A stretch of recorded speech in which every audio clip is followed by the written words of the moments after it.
Okay, so share ko sa inyo to guys, no. So ngayong araw kasi meron tayo ditong phone device guys, no. So itong phone device nito guys ay Tecno Spark guys.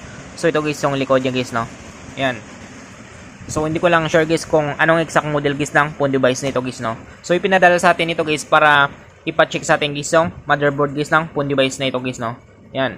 So ang history nito guys ay nabagsak sa motor guys, no, at nabasa guys, tapos nag-blackout guys yung phone device na ito guys, no. So, na-try ko siyang guys, i-charge guys, pero wala siyang response guys, no. Subukan natin. So, na-blackout talaga ito guys. Ayan.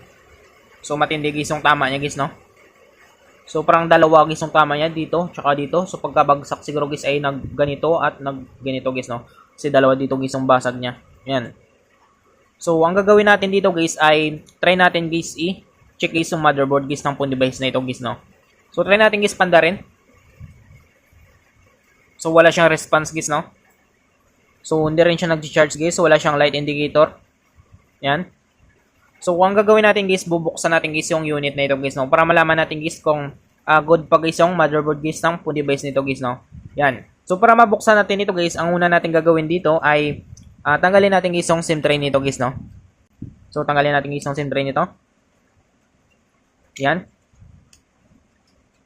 So, tabi lang natin yung guys yung SIM tray niya. Sunod natin dito guys para mabuksan natin guys yung unit na ito guys. Pwede yung gumamit guys ng pang opening tools nyo guys, no. So sa akin guys yung prepare ko guys na gamitin guys yung kuko guys, no. Yan. So papakita ko sa inyo guys kung paano natin buksan guys gamit guys yung kuko natin guys, no. Yan. So simulan natin.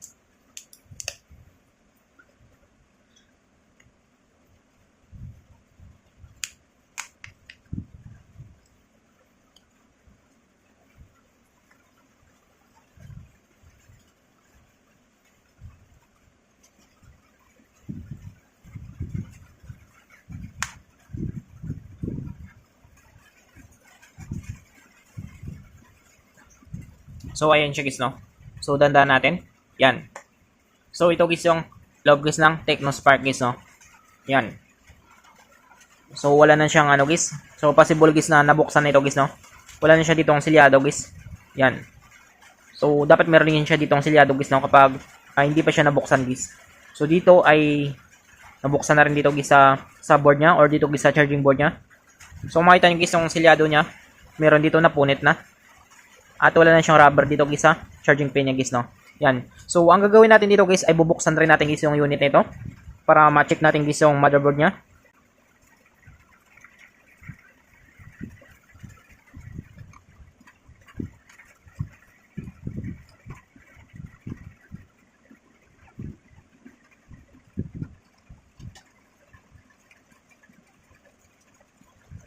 So, ayan siya guys, no. So, meron pa yan dito guys, isang bolts guys, dito banda sa fingerprint sensor niya. Yan. So, natanggal natin guys lahat guys ng mga bolts niya guys, no. So, ngayon guys ay subukan natin iangat guys yung cover guys ng motherboard nito guys, no. Yan. So, tabi lang natin yan siya guys. Yan. Sunod natin dito guys ay tanggalin natin guys yung FPC connector guys ng battery niya guys, no, or yung tinatawag natin guys na flexible printed circuit nito guys.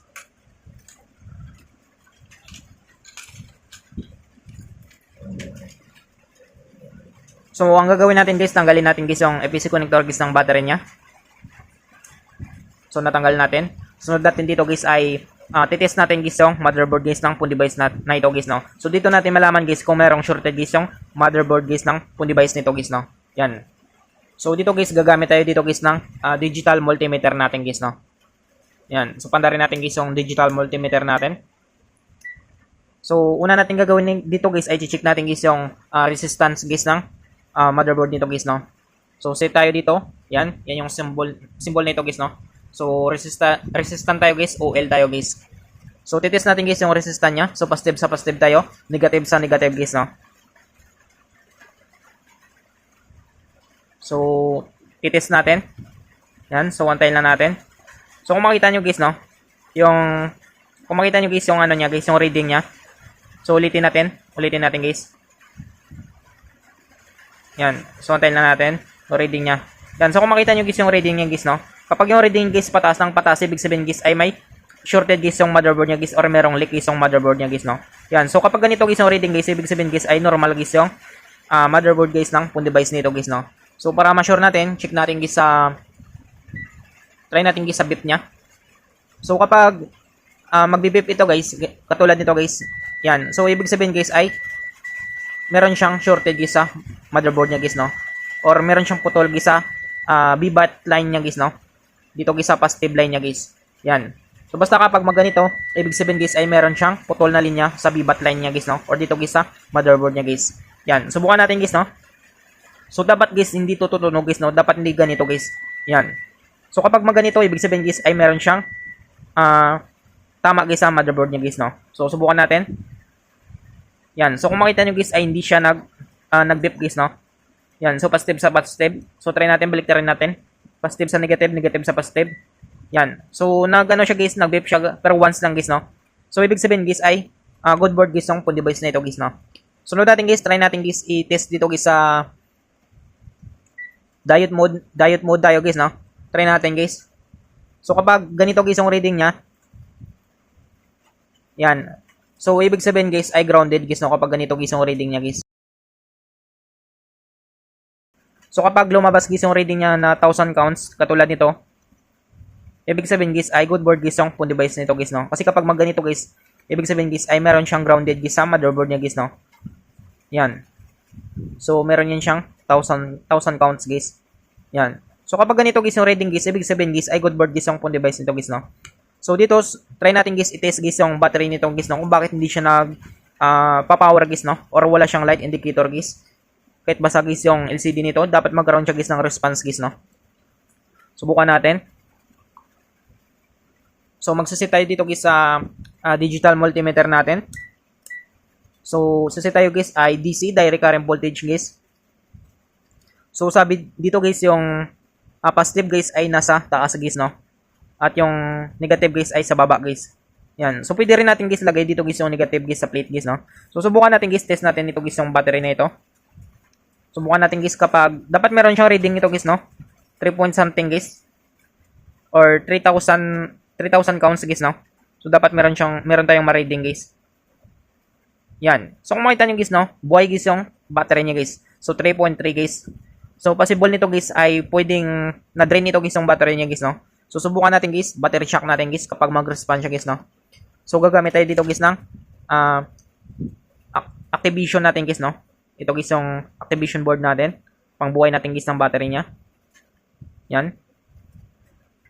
So buhay guys yung battery niya guys, no? Umilaw yan siya guys. So subukan natin guys. So type C siya guys, no? Subukan natin guys, battery shock natin. Yan. So shock natin guys mga ilang minutes lang guys, no? Yan. So antayin lang natin guys.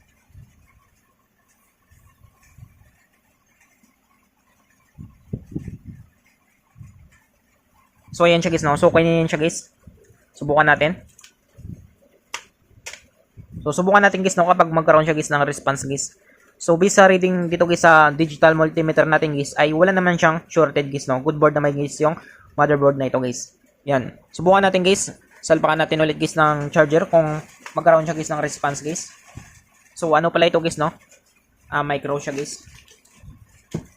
So hanap tayo dito guys. So salpakan natin guys, micro. So dapat guys mag-respond siya guys. So kung makita nyo guys, no? Nagkaroon siya guys ng light indicator guys. So nag-respond siya guys, no? So wala lang siyang display guys, no? So possible guys sa LCD niya guys. Basag kasi guys yung LCD niya guys. Yan. So good pa guys, no? Nagkaroon siya guys ng response guys. So kung makita nyo guys, nagkaroon siya guys ng ilaw guys sa LCD niya. Yan. So makita nyo guys, umilaw yan siya guys, no? So ulitin natin.